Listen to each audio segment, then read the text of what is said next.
All right, get ready, because today we're diving into a day that was really something else.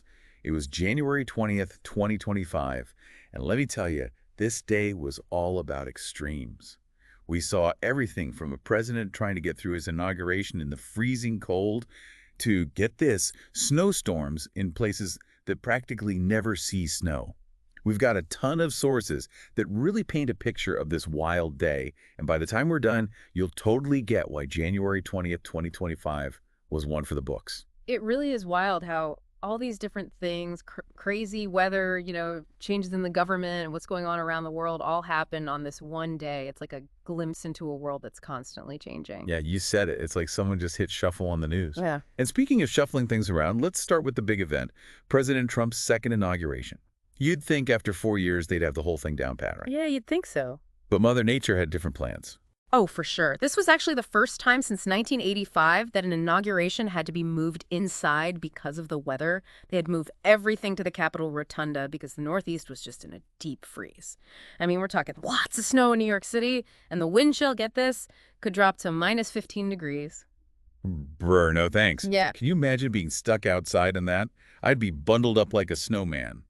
And it wasn't just a little dusting of snow either. We're talking New Jersey declared a state of emergency. That's serious stuff. Adds a whole new level of crazy to a day that's already historic. Oh, definitely. It's a good reminder that even when you plan things out perfectly, nature can just come in and say, nope, not today. Absolutely. Yeah. And while the Northeast was busy digging out their parkas and mittens, the South got hit with, well, a different kind of weather surprise. Right, a total shocker. Hold on to your hats, because Texas, even places like Houston and San Antonio, were under winter storm warnings.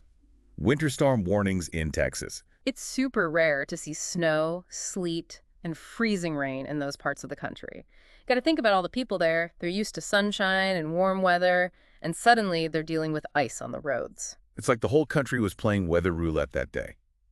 But wait, there's more. While some folks were trying to figure out how to drive on ice, California was facing, well, fire. Yeah, the Santa Ana winds were really kicking up in Southern California, drying everything out and making the wildfire risk just sky high. You have to remember, California is already prone to wildfires, and these winds, they can turn a tiny spark into a massive inferno in no time. Seriously scary stuff. It's like nature was showing off both its beauty and its power all at once. And this was all happening while a new presidential term was just getting started. Talk about a wild start, huh? You said it. A wild start is right. And it wasn't just the weather making headlines. President Trump, he was making it clear what he wanted to focus on in his second term: immigration and all sorts of economic changes. He didn't waste any time. He signed a bunch of executive orders right away. Definitely a bold way to start things off. But I have to say, it seems like it could divide the country even more.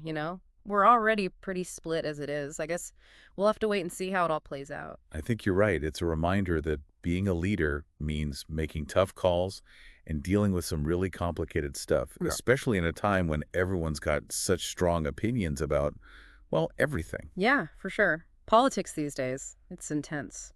But while all this was going on here in the U.S., there were some big things happening around the world, too. A mix of, well, I guess you could say hope and conflict.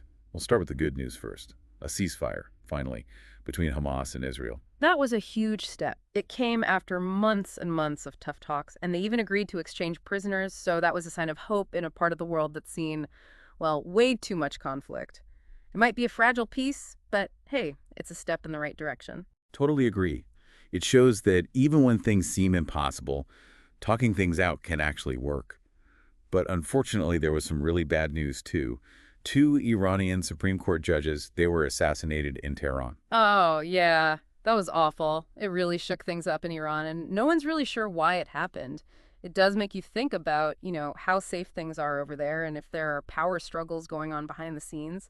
The whole world is watching to see what Iran's going to do next. Yeah, it's a stark reminder that while we might be celebrating a new chapter here, there are other parts of the world dealing with violence and a whole lot of uncertainty. It really makes you think about how connected everything is. Like something happens on the other side of the world and we feel it here too.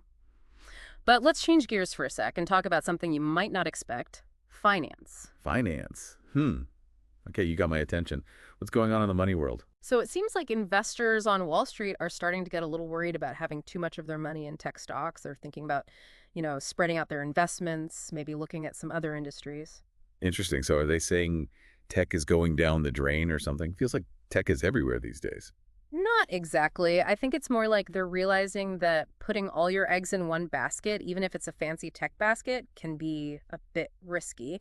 They're looking around, seeing what else is out there, maybe industries that aren't so up and down, or maybe offer a different kind of growth. Right, that makes sense. Don't put all your faith in one thing, no matter how good it looks. Yeah. So where are these investors looking? Who's catching their eye? Well, one name that keeps popping up is Gina Reinhart. She's the richest person in Australia. And guess what? She's got her sights set on the US. She wants to invest in things like mining, oil and gas, and even agriculture. Wow, those are some pretty old school industries, especially compared to all the shiny tech stuff. What do you think is behind her interest in those areas? That's a good question. Some people think she's going against the trend. Everyone else is all about tech, so she's doing something different.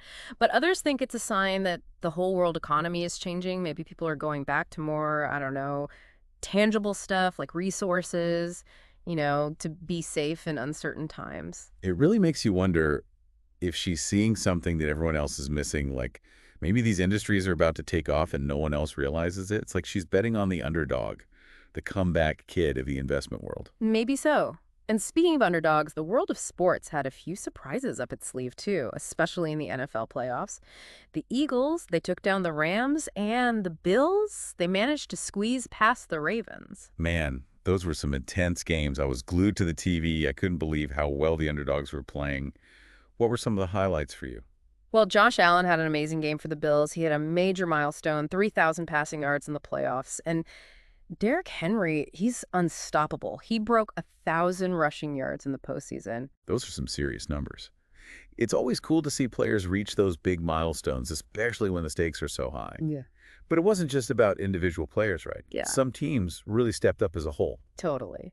The Eagles win, that was all about teamwork and never giving up. The Rams are a tough team to beat, but the Eagles, they just kept pushing and it paid off in the end. And oh, we can't forget about the Clippers. They beat the Lakers in that Battle of LA. Oh, yeah, the classic rivalry. Always a good time. Even though I'm a Lakers fan myself, I gotta admit. What is it about these underdog stories that gets us so hooked? I think it's that element of surprise, seeing someone defy the odds. We all love to root for the underdog, the team or the player that everyone thinks is going to lose. It gives us hope, reminds us that anything's possible if you work hard and never give up. It's like that saying, it's not the size of the dog in the fight, it's the size of the fight in the dog. But speaking of fights, we got to talk about this story that's got everyone buzzing, and not in a good way. UFC 311 at the Intuit Dome in LA. Yeah, the event that looked like it had more empty seats than people. It definitely got people talking, and not everyone was happy about it. It's crazy how one picture can change how people see things, even when there are different stories about what actually happened. You're telling me. The people in charge, they say the event was totally sold out and that the way those LED lights in the seats were set up just made it look empty on camera. But some people said it was because the tickets were too expensive, or that big fight got canceled at the last minute, or even because of those wildfires happening nearby. It just shows you sometimes what we see isn't the whole story, especially in this world of social media where pictures can spread like wildfire, literally. That's true.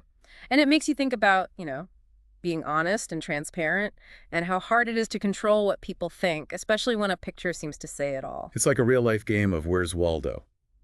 But instead of finding a guy in a striped shirt, we're trying to find the truth in a sea of different stories. Exactly. But while everyone's trying to figure out what really went down at that UFC event, there was a much more serious story that unfolded that same day, and it hits a lot closer to home. The FBI raided the home of Jeffrey Madre. He used to be the chief of department for the NYPD. That was a big deal. They were looking into some pretty serious allegations about misconduct, and it really raises questions about corruption within the NYPD, an organization that has so much power. It's a little unsettling. It is. It reminds us that no one is above the law, not even people in high positions of authority. And when there are accusations of wrongdoing within organizations like the police, it just makes people lose trust and feel uneasy. Definitely. This was a story that was still developing back then, so we don't know how it all ended. But it definitely cast a dark cloud over the day and made people think about, about holding those in power accountable and being transparent, especially in institutions that have so much influence. You're right, transparency and accountability are crucial. And speaking of unresolved matters, let's shift our focus across the Atlantic to Scotland, where a string of unsolved gangland murders continued to grip the nation. It's chilling, to think about those families still waiting for answers after all these years, and those communities living with that fear. It's just awful. It's true. Some mysteries, they just never get solved, do they? And it leaves everyone with this feeling of unease, like something's unfinished. But even with all the darkness and uncertainty that day, there were some bright spots too. We talked about those exciting NFL playoff games, but there's another kind of competition that was heating up, esports. Esports. That's not really my world, to be honest. Yeah. What was going on there that caught your eye?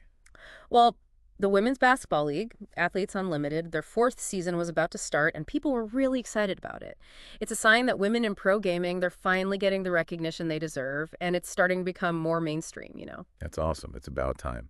So what makes this league so special? Well, for one thing, they have a really unique format. There aren't any set teams. The players are actually drafted every week based on how well they play. So it's constantly changing, keeps things So interesting. there's like a constant shuffle. Anyone could come out on top. Sounds pretty intense. Oh, it is. And this season, they added a new way to choose captains and brought in some really experienced coaches from the WNBA. So it's even more strategic and competitive. Wow, they're really taking esports to a whole new level, combining the athleticism with strategy and teamwork. It's cool to see these leagues grow and get more popular. For sure. And while esports is definitely attracting a new generation of fans, there were still some classic sports moments happening too. Like in the Hockey India League, the Vedanta Kalinga Lancers, they won an amazing shootout against the Delhi SG Pipers. Hockey. Now that's a sport I can get behind. What was so special about this game? It was a total comeback. The Lancers were behind for most of the game, but they never gave up. They just kept pushing. Huh? Found that extra energy and snatched that win when it looked like they were going to lose. That's what makes sports so great. The resilience, that never give up attitude, it's inspiring, no matter what sport you're into. I agree. It's a good reminder that even when things seem impossible, if you believe in yourself and just keep going, you can overcome anything. And that's not just true in sports, it's true in life too. So true. Well, as we wrap up our deep dive into January 20th, 2025, I think it's safe to say this day was a microcosm of the world we live in, full of extremes, highs and lows, wins and losses, and everything in between.